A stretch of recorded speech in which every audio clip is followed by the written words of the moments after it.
Today on CityCast Denver. Over the course of the pandemic, the city of Denver looked outside the box for ideas to address our housing crisis. Safe Outdoor Spaces got the most publicity and proved the most controversial. But there was this other program that flew under the radar, renting underutilized hotels and motels and using them as shelters. People could bring pets and have their own space to make their own decisions about how to live and when to eat. But as producer Alexandra McMahon learned while reporting on these hotels and motels these past few weeks, there's no such thing as a perfect solution when it comes to homelessness. Today is Monday, October 4th, 2021. I'm Bree Davies, and this is CityCast Denver.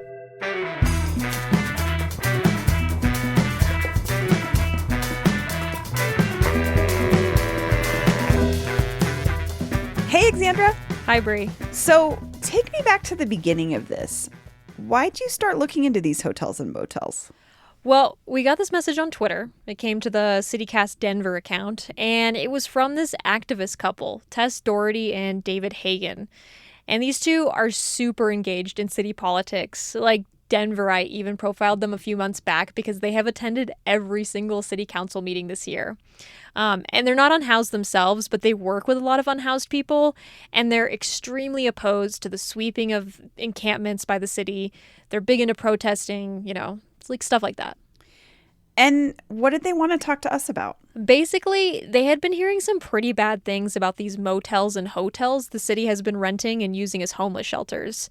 And a bit of background on that, it's a new program that started last year at the beginning of the pandemic, and it was kind of an emergency response for unhoused folks who were testing positive for COVID and had nowhere to go in quarantine. Then the city expanded it so that folks who were at high risk of getting a serious case of the virus could also get rooms in these hotels and motels. And that program has continued all this time. And it just got more money, in fact, from City Council to keep housing people in these properties through next June. So on paper, this all sounds fantastic to me. I mean, giving folks more autonomy of where they get to stay. I'm assuming these places probably accommodated pets. You could stay with your partner, which you can't do at a regular shelter. So what were Tess and David concerned about? In one of their first messages to me, they included a video that their unhoused friend took at one of these motels. Room inspection. And it shows City of Denver staff knocking on doors at the motel, and if there's no answer, letting themselves into people's personal rooms. Room inspection, are you ready now? That won't happen, so. This had my eyebrows raised a little bit, and I wanted to talk to the guy who took the video, who was apparently staying at one of these motels since last April. My name is Frank Sturgill. I'm a resident at 2601 Zunai. Which is a former Quality Inn. We just call less than affectionately Cell Block Q.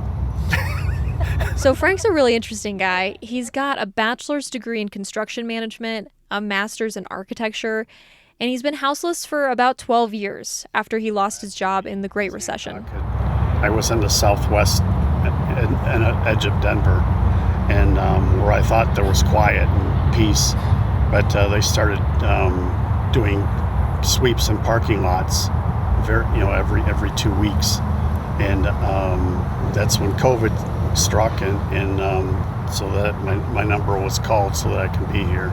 And Frank's been documenting his stay at the motel on his YouTube channel. I had a water main blowout this morning, as well as the electricity. Wi-Fi is also out at 2601 Zunai. Doing a 30-day follow-up of the big explosion we had of the transformers when Xcel came. I went down to the motel a couple weeks ago to meet up with Frank, and even though I don't have his construction expertise, I can attest that it didn't look like a great place to live. And while I was standing outside of the front office waiting for Frank, the security guard came out with an actual mouse in a mouse trap, just like a dead mouse, and just kind of tossed it into the dumpster next to me. So just picture your classic rundown seedy motel, and that's what it is. Taking pictures here of the downspout where it stops at about 6 feet above the ground along a control joint.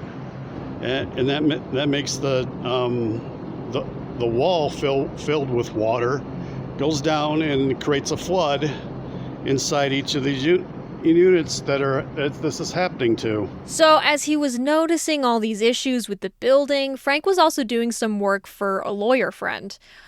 Just like some open records requests. He's really good at those. And he started telling this lawyer about where he was staying.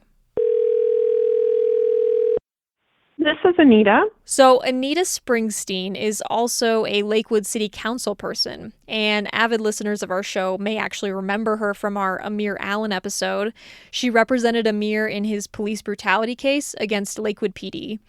Anyways, Frank tells Anita what's been going on, and she gets especially concerned about the weekly room inspections. Just because they're homeless, they're trying to deny them of their privacy rights and intimidate them in this way. And so I was very proud of Frank for standing up for that. And what I did was I sent some emails and I told them this is a violation of their constitutional rights.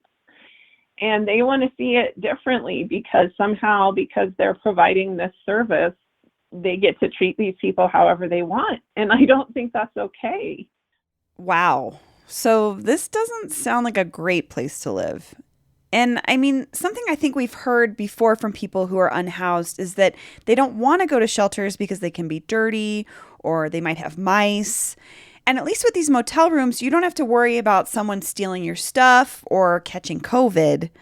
But that's still not to say that the people who need these motel rooms should have to put up with terrible conditions and intrusive management. Why is it like this?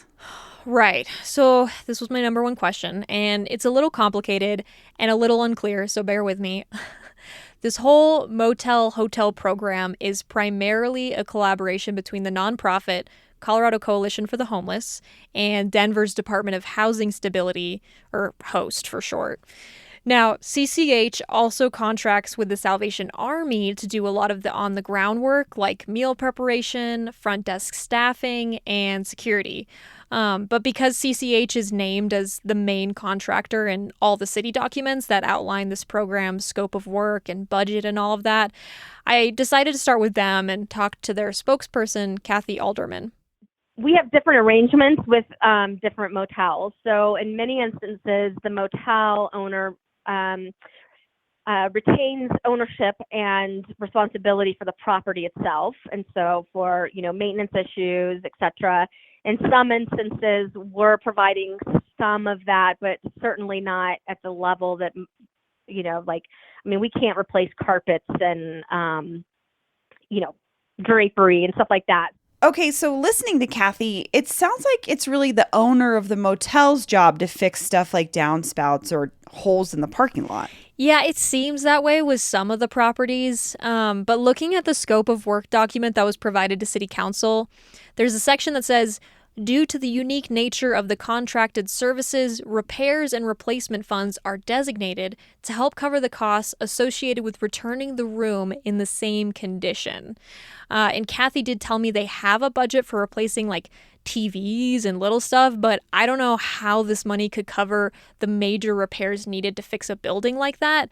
I mean, the money set aside for repairs and replacement, according to their budget, is $18,750 for all 4 hotels and motels in this program. That's wild because $18,000, I can't imagine for 4 properties would cover more than, say, like a coat of paint for each building. It's very, very little to address some serious issues with the building, the infrastructure of the building. Yeah. What about the intrusive room checks that Frank talked about? Oh, yeah. That one turns out to be pretty complicated, too. When people move into one of these motels or hotels, they have to sign a document that's essentially like a lease. And in that lease, it outlines these room inspections. So it's probably legal, but that doesn't mean it feels right. Here's Kathy Alderman again with Colorado Coalition for the Homeless. Some of the contracts by request of the owners and operators of the property want there to be ongoing room checks, right? Because these are their properties. And at some point, they are going to want to return them to service. And so they want to make sure that, that the property is staying up to standards and, and that people are staying safe in them. And another interesting thing I didn't know was that it was actually pretty hard for the city to find hotels and motels willing to do this last year when they needed that emergency shelter space. And I think that's why now the city is leaning towards just buying hotels outright so that they don't have to be on leases with these property owners. Like the city announced back in May that it plans to purchase a 95-unit hotel and convert it into a shelter. And in case you're wondering, it's the Stay Inn Hotel in Northeast Denver.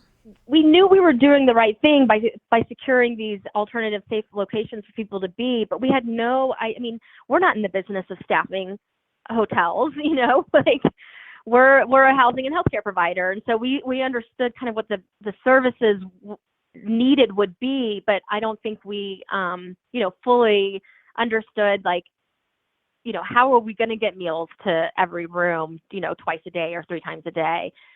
I attribute kind of the maybe somewhat clumsy rollout of this just to the fact that we were in COVID response, kind of just chaos time. And I do feel like we're in a place now where when issues arise, we're able to manage them much more quickly and much more effectively with our partners. So after talking to all these people, what do you make of it all, Alexandra? I mean, thinking back to the start of the pandemic, you've got all these different departments and agencies scrambling, trying to find emergency shelter. And it sounds like the city didn't have as much leverage with these property owners than they anticipated. But Kathy told me they're working on improving the program so that when future guests arrive at these converted motels and hotels, their experience might be better than Frank's.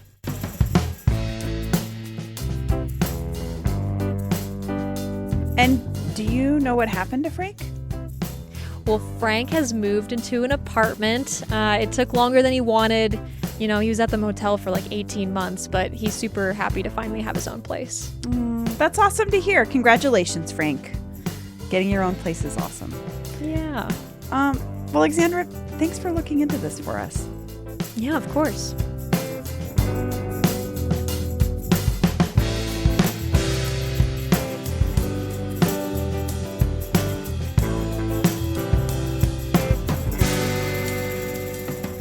We were going to end today's episode right there, but it turns out that Alexandra wasn't the only reporter looking into this. Last week, Marshall Zellinger of 9 News reported that there are more than 150 open rooms in these emergency hotel and motel shelters we've been talking about. Because federal FEMA funds are paying for the 646 hotel rooms currently reserved, the residents have to fit one of the following criteria: be older than 65, have a health condition that puts them at great risk of COVID, or sick with COVID. They seem to be making the point that these spaces are being underutilized because the money comes with these restrictions from the federal government. Still, we have plenty more questions about this, and it's on the ballot in November. It's part of the bond, question 2B, and it would fund city purchase or rental of hotels and motels for permanent conversion into homeless shelters. Here's Zellinger and Kyle Clark of 9 News. If people approve this, you could buy more motels and hotels, convert them to areas where people experiencing homelessness could live inside. Would not necessarily have the same issues with the lack of occupancy because it wouldn't have the same COVID restrictions. Right, you wouldn't have to abide by the FEMA rules. Yeah. And here's what else is happening in Denver today. Mayor Michael Hancock's vaccine mandate for all public employees went into effect at the end of last week. And we now know exactly how effective it was. Pretty effective. According to Denverite, at least 98.7% of city employees are currently vaccinated, including 98.3% of our police force. Turns out the threat of losing your job is a pretty good motivator when it comes to the COVID vaccine. Last week on the show, we set out to pick Denver's best breakfast burrito. And it turns out you all have a lot of opinions about it. So I'll be sharing a few more of your recommendations. Hey everybody, this is Thaddeus. I was calling to put in my vote for best breakfast burrito in town. I think one of the top ones is at Tamale Kitchen. If you order the egg potato bacon or egg potato chorizo special, which means they put the chili inside, that is really one of the best burritos you can get, and it's pretty affordable too. There's a lot of Tamale Kitchens around town, but the best one And the most convenient one for me is on Morrison Road, just off of Sheridan. Keep doing what you're doing. Thanks, everybody. That's all for today here on CityCast Denver. If you've got a breakfast burrito recommendation or thoughts about any other parts of our show, feel free to leave us a voicemail at 720-500-5418, and you might hear it on an upcoming episode. We'll be back tomorrow morning with more news from around the city. Bye!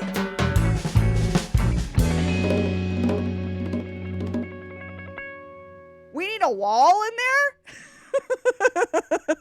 Oh, you mean what? You mean while? Oh, yeah, wall. That's what I was saying. Yeah, while,